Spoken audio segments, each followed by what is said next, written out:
Bom dia, boa tarde, boa noite ou até mesmo boa madrugada se você está nos ouvindo na madrugada. Iniciamos mais um Prosa Sociológica. E hoje, com muita alegria, que nós vamos iniciar um novo pensador. Lembrando sempre que esse projeto, Prosas Sociológicas, é um projeto do Grupo Educação, Ética e Cidadania. E a gente, de início, já pede para você dar um like aí, se você gosta dos nossos programas e, principalmente, se você conhece alguém, um familiar, um amigo, um colega, que curte esses assuntos ligados à filosofia, ao conhecimento da sociedade, compartilha com ele, porque talvez ele possa gostar como você gosta. E hoje, de quem que nós vamos falar hoje? Zé Geraldo Pedrosa, seja bem-vindo. Obrigado, Gilmar. Sobre Max Horkheimer. Quem que foi o Max? Vamos começar falando aí para nós. Quem foi Horkheimer? Qual a época dele? Qual o contexto que ele viveu? A gente sempre segue esse protocolo, né, Gilmar, de conhecer, antes de pensar as ideias, pensar quem é o sujeito das ideias, e, digamos assim, qual é o lugar de fala dele. Que problemas ele pensou. Isso nos remete um pouco a pensar o tempo dele. E também com quem ele conviveu, né? Qual era o ambiente, digamos, intelectual dele, com quem ele contracenava, com quem ele encenava, ou seja... Por esse nome eu já suponho que seja alemão, né? Alemão. Ele é de 1895, nasceu no finalzinho do 19, morreu em 1973. Viveu Primeira e Segunda Guerra. Viveu.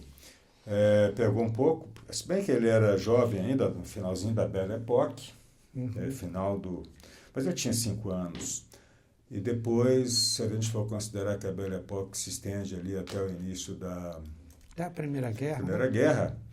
Então, de algum modo, a adolescência dele, a infância e a adolescência foi passada na Belle Époque, mas depois ele presenciou todos ou quase todos, os eventos negativos do século XX. Primeira Guerra, ascensão do totalitarismo, o Holocausto, Segunda Guerra, a ascensão dos Estados Unidos, o Fordismo, presenciou a questão ambiental, de algum modo, embora ele tenha morrido em 73, e no finalzinho dos anos 60, década de 60, só para você ter uma ideia, Raquel Carlson lança A Primavera Silenciosa, que é o primeiro livro dizendo o seguinte: há problemas com a natureza está sendo devastada, o futuro está comprometido. Está vendo? De algum modo ele respirou essa questão ambiental e isso vai refletir no pensamento dele. É um judeu de origem. Eu ia perguntar, é judeu. Alemão de nacionalidade.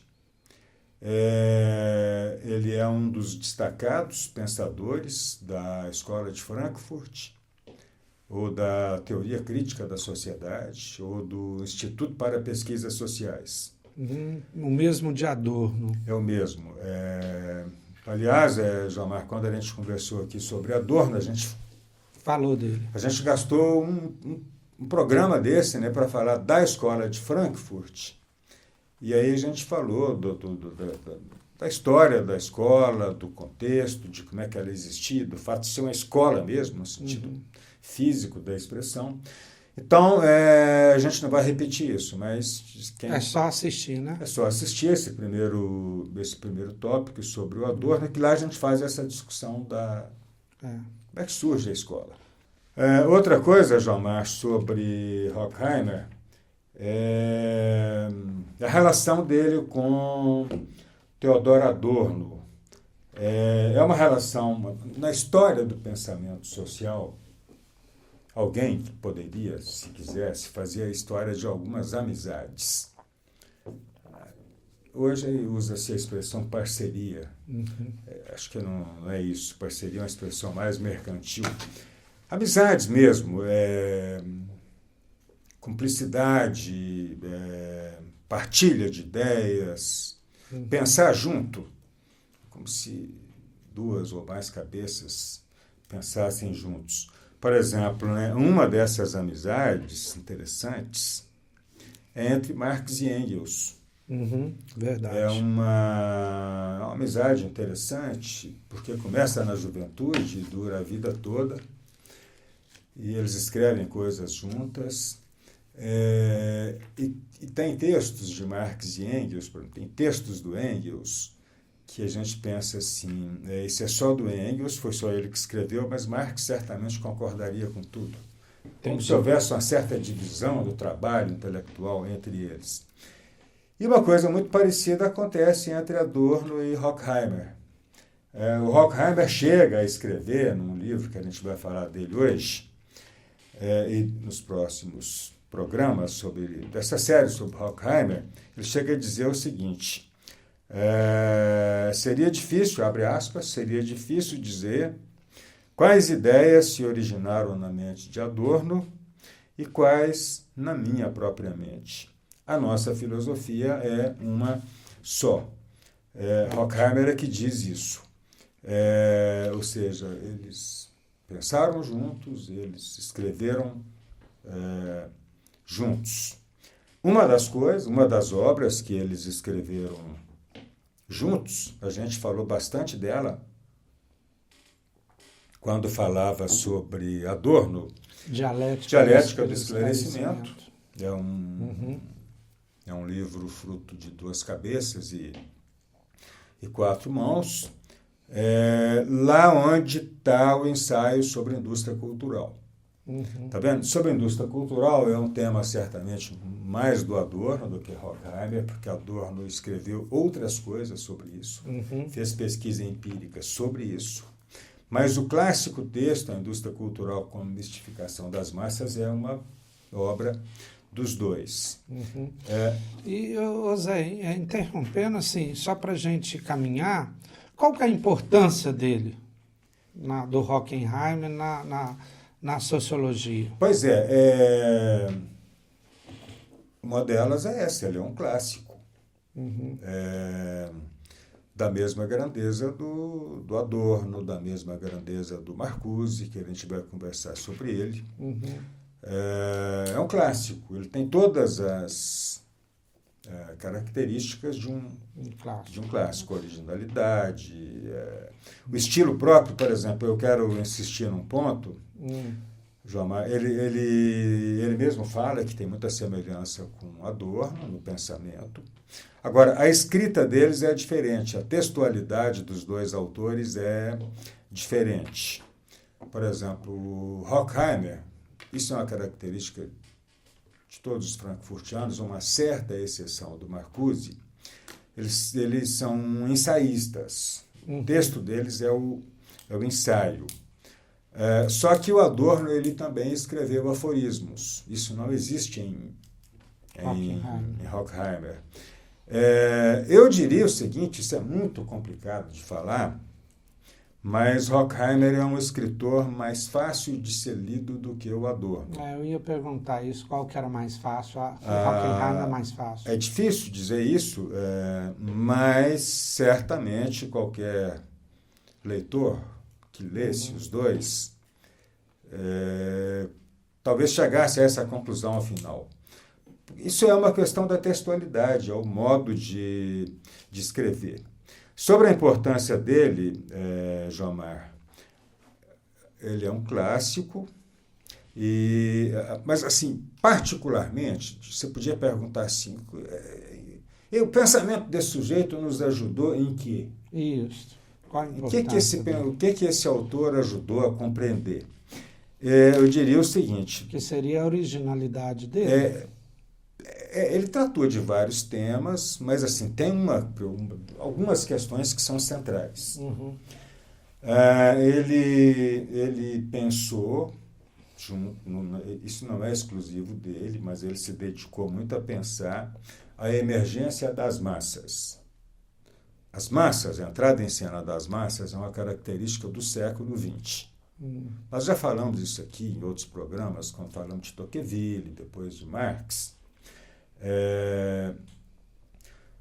O século XIX é um século do proletariado, é a entrada em cena do proletariado. Marx pensou isso, mas não pensou a massa. O século XVIII é o século da entrada em cena do povo. Tocqueville pensou isso. Mas Tocqueville não pensou o proletariado no século XVIII, porque não existia proletariado enquanto um sujeito emergente. O XIX entra em cena o proletariado, sai de cena o povo. O século XX, proletariado continua em cena, pelo menos até uma certa altura. Final do XIX vai trazer problemas para o proletariado enquanto classe, do ponto de vista da análise sociológica.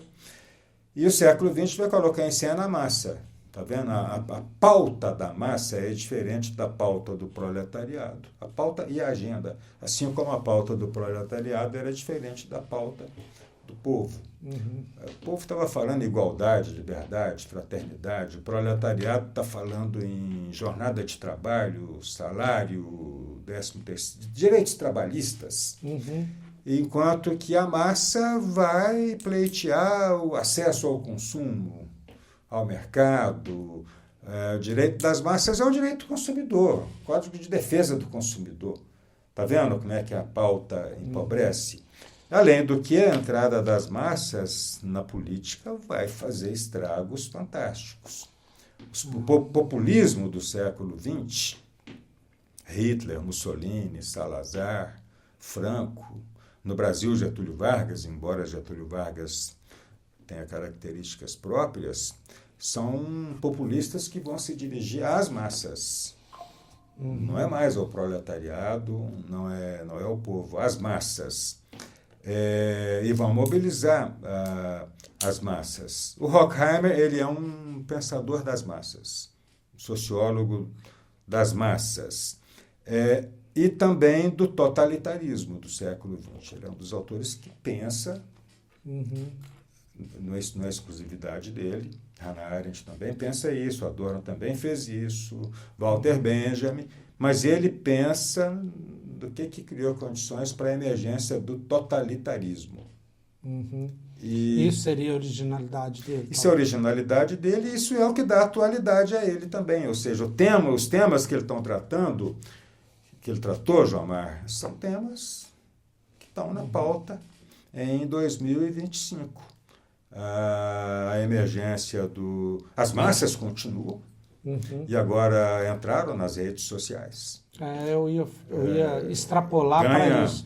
Se o século XX foi o século da massa, será que a gente pode pensar alguma coisa, o que seria do século XXI? Seria a massa na rede? João Mar, isso a gente não vai pensar para a gente não cometer o erro dos jornalistas e dos sociólogos, para a gente tentar ser mais filosófico, inclusive do que historiador. Olha que coisa interessante. Eu costumo dizer isso muito com os meus alunos quando eu converso com eles sobre a sociologia. Você pensa assim, o jornalista, ele tem a ingrata de lidar com o presente, né? Que não só de lidar com o presente, mas de lidar com aquilo que está acontecendo e transformar aquilo em notícia. Certo. Então, talvez a coisa nem tenha acontecido e já virou notícia. Depois descobre que não aconteceu. Está vendo? É uma profissão ingrata. O sociólogo, ele não tem essa pressão que o jornalista tem de transformar em notícia o que é fato, o que está acontecendo, mas o sociólogo ele tem a tarefa, como ele está pensando o presente. Eu lembro que no início nos primeiros anos do século XX, surgiu um livro, acho que o título dele era mais ou menos assim, era livro de sociólogo. Os novos movimentos sociais do século XXI. Eu pensei, nossa mãe, mas nós estamos em 2000, nem a primeira década. Tá vendo? É muito cedo, nós estamos no final do primeiro quartel do século XX, é muito cedo para a gente dizer que as características do século XXI já são essas. Assim como, se a gente pegar os primeiros 25 anos do século XX, a gente vai verificar que o que marcou o século XX vai surgir de 30 Para em frente. diante. Então, assim, não quer dizer que o mundo vai ser igual está sendo, não. Pode piorar. Outra pergunta, todo sociólogo é pessimista? A impressão minha. Jomar, Todo sociólogo que eu conheci eram pessimistas. Jomar, olha só. Veja bem, isso nos remete a Gramsci, que fala o seguinte: a realidade ela te induz ao pessimismo. O otimismo ele vem da vontade. Entende? Então a gente tem vontade que o mundo seja melhor, por isso a gente é otimista, é decorrente da vontade. Agora, se a gente examinar a realidade, não tem nada que indica que o mundo vai ser melhor, não, pelo contrário. Eu conheci um sociólogo, chamava Paulo Roberto Santos, professor também, e eu chamava ele de pessimista, ele falava, pessimista não, sou realista. Agora, veja bem, porque isso é interessante em relação aos frankfurtianos, porque eles são críticos radicais. Os críticos são otimistas, porque se eles estão fazendo a crítica... É porque eles têm esperança. Eles acreditam na crítica. E mais do que acreditar na crítica, eles acreditam que alguém vai dar ouvido a eles e que pode ter alguma mudança. Desse ponto de vista... pessimista, João, é o pensamento conformado. Entendi. É o pensamento resignado. Ô Zé, nós estamos finalizando. Você tem mais alguma coisa a falar do Horkheimer em si? Porque no próximo a gente vai mergulhar no próximo já no pensamento dele. Você tem mais alguma coisa para falar dele em si? Só para dizer, João, você podia perguntar assim, qual é a grande obra dele? Eu diria, a grande obra dele é escrita em parceria com Adorno, a Dialética do Esclarecimento. Agora, tem um livro que é citado normalmente como uma das obras principais do Horkheimer, que o título desse livro diz muita coisa sobre o conteúdo e sobre o pensamento dele, Eclipse da Razão. Eclipse. Como se a razão tivesse eclipsada. Ele está falando do tempo presente. Claro que ele morreu em 73, grande parte ele está falando do século XX, mas isso serve para hoje. A razão está eclipsada. É a ideia da razão utilitarista, a razão como meio. Exatamente.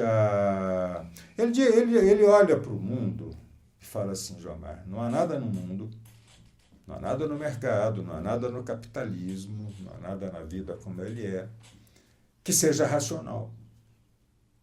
A razão está escanteada. Isso é que ele está chamando de Eclipse da Razão, que é um livro que contém 5 ensaios. Os frankfurtianos, em geral, escreviam ensaios. É um livro escrito em 1944.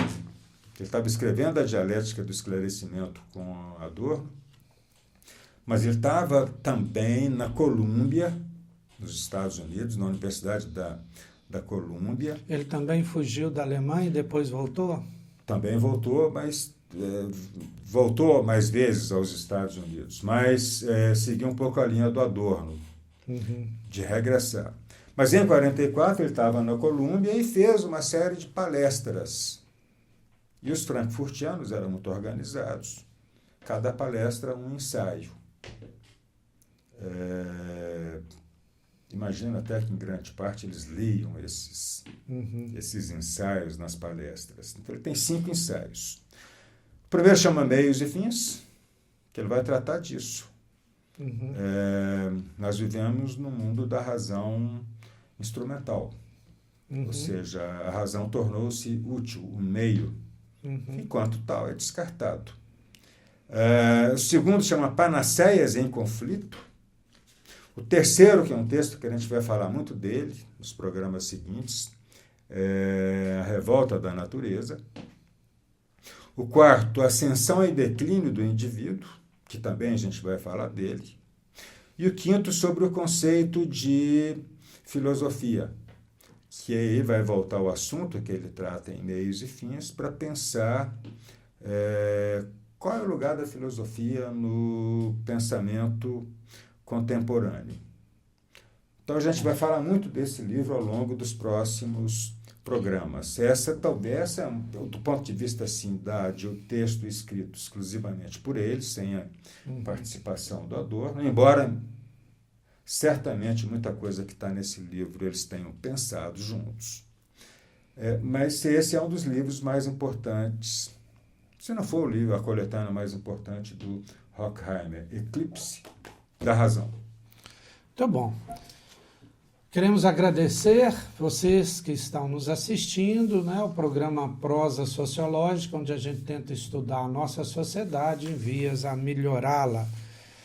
Pedir para que você curta, né? Dê o seu like se você gostou desse programa, compartilhe com seus colegas para a gente crescer. Muito obrigado, não percam o próximo programa, semana que vem, onde a gente agora vai adentrar mais profundamente, né, sobre o pensamento de Max Horkheimer.